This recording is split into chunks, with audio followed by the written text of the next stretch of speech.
बिल्कुल ठीक, इंशाल्लाह इंशाल्लाह we will do our best. Rana साहब, रियासत मदीना में 3 बच्चों की मां के साथ बच्चों के सामने दरिंदगी का निशाना बनाया जाता है।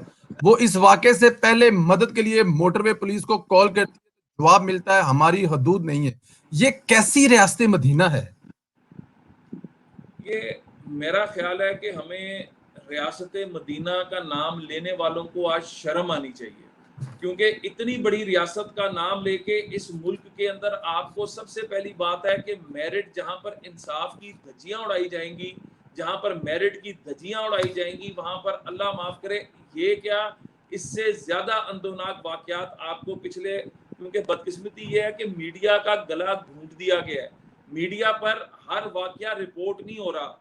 अगर आप बिल्कुल सिर्फ ठीक। स्टैट्स को उठा के देख लें जो डिफरेंट ऑर्गेनाइजेशंस की आ रही हैं, पाकिस्तान के अंदर रेप के केसेस में होश रुबा इजाफा हो चुका है, पाकिस्तान के अंदर क्राइम जो है उसके अंदर होश रुबा इजाफा हो चुका है।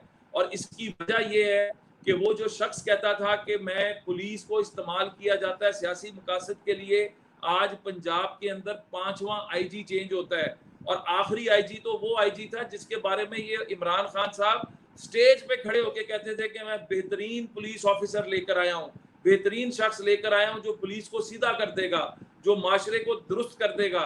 और इसी शख्स ने, आप देखें कि उसी आईजी को जिस तरह तजलील करके निकाला गया सिर्फ एक ऐसे शख्स को लगवाने के लिए, सीसीपीओ लाहौर, जिसको इस्तेमाल किया जाना है सियासी दहशतगर्दी के लिए, सियासी कारकुनों को पकड़ने के लिए, झूठे मदमात बनवाने के लिए, और एक ऐसे शख्स को मुसल्लत किया गया है जिसका कोई मेरिट नहीं है, जिसको माजी के अंदर कोई अहम पोस्ट पर तैनाती नहीं मिली, जिसके बारे में इनकी हुकूमत के अंदर काम करने वाले डिपार्टमेंट्स ने लिख कर दिया कि ये बंदा काबिल नहीं है किसी पोस्ट पे लगने के लिए।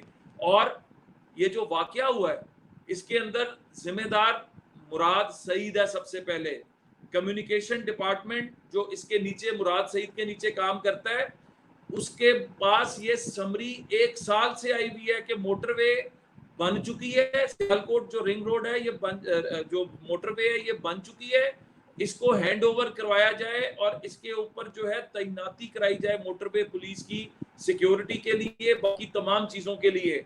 सिर्फ इनका ये बुक्स के ये सड़क, ये मोटरवे नवाज शरीफ ने बनाई थी, इन्होंने इसको लटका के रखा, मोटरवे को इस्तेमाल करवाना शुरू करा दिया, लेकिन वहां पर फैसिलिटीज ना दी, वहां पर बाकी चीजें ना दी। और ये इमरान खान जो ये कहता होता था कि रियासत मदीना के अंदर अगर कोई सवाल करे तो उसका जवाब आना चाहिए, और अगर कोई जुर्म हो तो उसका जिम्मेदार हुक्मरान होता है। आज मैं इस मौजू पे यकीन करें कि सियासत नहीं करना चाहता, दिल दुखा हुआ है। इतना घनौना वाकया, इतना बड़ा वाकया, और उसके ऊपर ये भाई साहब इमरान का एक ही बयान आता है 3 दिन बाद, और वो ये आता है कि सीसीपीओ लाहौर जो है ये बेहतरीन आदमी है, इसको मैं नहीं हटाऊंगा।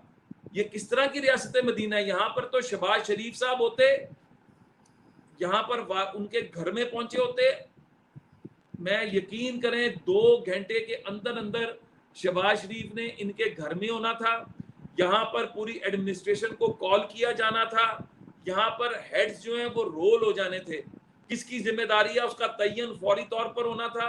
और आखिर में जो मुलजमान पकड़े भी गए, अगर इनके ऊपर रहते तो नहीं पकड़े जाने थे। वो फोरेंसिक लैब जो शहबाज शरीफ साहब बनाकर देकर आए, वो काम जो शहबाज शरीफ करके आया है, जो मुस्लिम लीग नून करके आए, उसकी वजह से ये मुलजमान पकड़े गए। आज मुलजमान तो पकड़े गए, उस घर के दुखों का मदावा कौन करेगा? कौन उस करेगा? खातून की इज्जत का रखवाला कौन बनेगा? इस पाकिस्तान में जो ये रेप क्राइम्स में इजाफा हो गया है, जो क्राइम रेट में इजाफा हो गया है, इसका मदावा कौन करेगा? आज हम मईशत को छोड़ दें, आज हम घरों में जो रोटी, जो 2 वक्त की खाना मुश्किल हो गया, उसको छोड़ दें, यहाँ पर तो पाकिस्तान के अवाम की इज्जत महफूज नहीं रह गई। यहाँ पर तो पाकिस्तानी जो है उनको, जो एडमिनिस्ट्रेशन है जिसका काम है कि उनकी जान माल इज्जत का तहफ़्फ़ुज़ करे, वो ये कहती है कि तुम लोग 12 बजे के बाद घर से बाहर क्यों निकलते हो? आज पाकिस्तान में डाकुओं का राज हो चुका है। आज पाकिस्तान के अंदर पैगाम दे दिया गया है कि 12 बजे के बाद घर से बाहर कोई ना निकले, क्योंकि 12 बजे के बाद यहाँ पर दरिंदों का राज होता है। आज पाकिस्तान में ये पैगाम दे दिया गया है कि शाम 7 बजे के बाद कारोबार बंद कर दो, क्योंकि 7 बजे के बाद यहाँ पर डाकुओं का राज है। पाकिस्तान पर डाकू, रेजन, लुटेरे मुसल्लत कर दिए गए हैं, जिन्होंने पाकिस्तानियों का जीना दो भर कर दिया है और अब उनकी इज्जत के भी ये दरपे हो चुके हैं। इनसे जितनी जल्दी छुटकारा हासिल किया जाए उतना अच्छा है। बकौल आपके, जो हुकूमत होती है या रियासत होती है वह वो माँ की तरह होती है, उसने तहफ़्फ़ुज़ देना होता है। लेकिन इस वाक़े पर इमरान खान के लाडले सीसीपीओ लाहौर उमर शेख साहब फरमाते हैं, कसूर तो खातून का है, वो क्यों रात के 12 बजे गुजराले में गई और मोटरवे का इंतखाब क्यों किया? क्या ये कलमे जुमले मुनासिब हैं इस वक्त उस औरत के बारे में कहना? आप यकीन करें, अगर यहाँ पर शहबाज शरीफ साहब की हुकूमत होती, ये सीसीपीओ ऐसे अल्फाज बोलता, इसको सामने खड़ा करके इसके बैजेस भी उतारे जाते, नोचे जाते, इसकी बेल्ट उतारी जाती, इसको हवालात में डाला जाता। जुर्रत कैसे है इसकी? ये तुम्हारी जिम्मेदारी है। अल्लाह माफ करे, तुम्हारी माँ बहन के साथ ये वाकया हो, तुम ये कहोगे कि क्यों निकले और किस लिए निकले? ये हमारी माएँ बहनें हैं सब, इन हम सब इनकी इज्जत के रखवाले हैं। हम सबको मिलकर इनके लिए आवाज उठानी है और इस तरह के दरिंदे जो लाकर बिठा दिए गए हैं, इनसे छुटकारा हासिल करना है। पाकिस्तान बनाने का मकसद ये नहीं था कि आप जो है सिर्फ ओहदों की लालच के अंदर पूरे माशरे के अंदर बिगाड़ पैदा करके रख दें। इस तरह के भेड़ियों को बेनकाब करना होगा।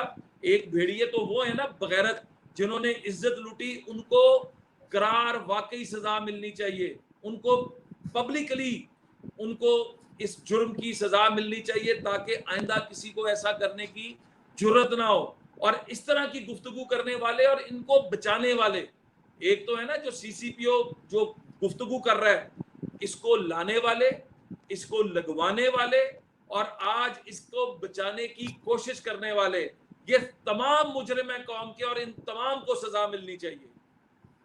बिल्कुल ठीक कह रहे हैं, इसमें तो कोई शक नहीं है। मेरे ख्याल में शहबाज साहब की हुकूमत में ये वाक़े कभी होने ही नहीं चाहिए, लेकिन जिक्र इसलिए करना पड़ता है कि वो उस पे जितना एक्शन लिया गया था, कसूर वाला वाक़या था, विदिन 2 वीक जो हुआ था वो दुनिया ने देखा था। और उस पर इतनी ज़्यादा उस वक़्त की जो अपोज़िशन थी पीटीआई, उन्होंने उसको उसको उछाला था, उसका फ़ायदा उठाया था जिसका हिसाब नहीं है। लेकिन आप लोग कर रहे हैं, बहुत अच्छा कर रहे हैं, इस पे कुछ सियासत नहीं कर रहे। अच्छा, एक चीज और बताइए, कहा जा रहा है कि नून लीग के खिलाफ इंतकामी कार्रवाइयां करवाने के लिए एक सीसीपीओ की खातर आईजी बदल दिया, यानी यानी अपनी अना की तस्कीन की खातर चेन ऑफ कमांड ही बदल दी। ये कैसा नया पाकिस्तान है? क्या ऐसे होता है? पहले आपने कभी देखा है ऐसे होता हुआ? देखें, यहाँ पर आज हवालात के अंदर बकायदा वीडियो फुटेजेस निकाल के हमने दिखाई हैं। कैप्टन सफदर जो हैं वो जी। हवालात में पहुंचे हैं, जो हमारे नौजवान जिनको 8-8 दिन से हिरासत में रखा हुआ है पाकिस्तान के किस कानून के तहत। 24 घंटे में अगर आप किसी को पकड़ते हैं तो उसको अदालत में पेश करना होता है, 24 घंटे के अंदर अंदर उसकी गिरफ्तारी डालनी होती है। ये जो हब्से बेजा में रख के यहाँ पे, और ये खाली ये तो कैमरा एक जगह पहुंच गया, लीडरशिप एक जगह पहुंच गई।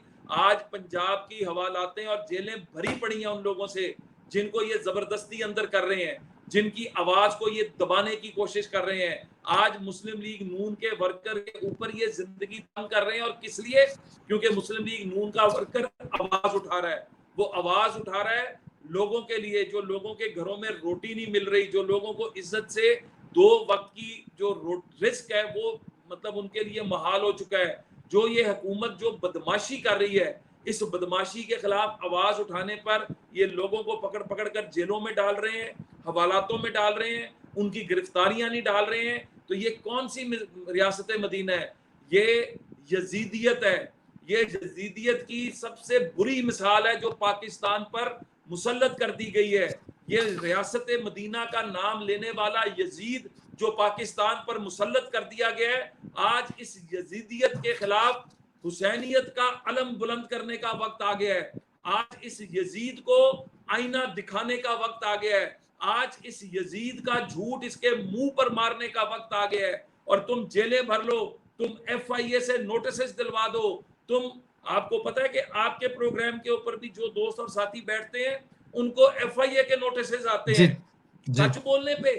सिर्फ इस बात पर कि हम सच बोलते हैं, हम आईना दिखाने की कोशिश करते हैं। आज मुझको 1.5 साल हो गया है ईसीएल पर डाले हुए, आज 1.5 साल 2.5 साल से ऊपर हो गया मेरी प्रॉपर्टीज को इन्होंने क्वेश्चन लगाए हुए।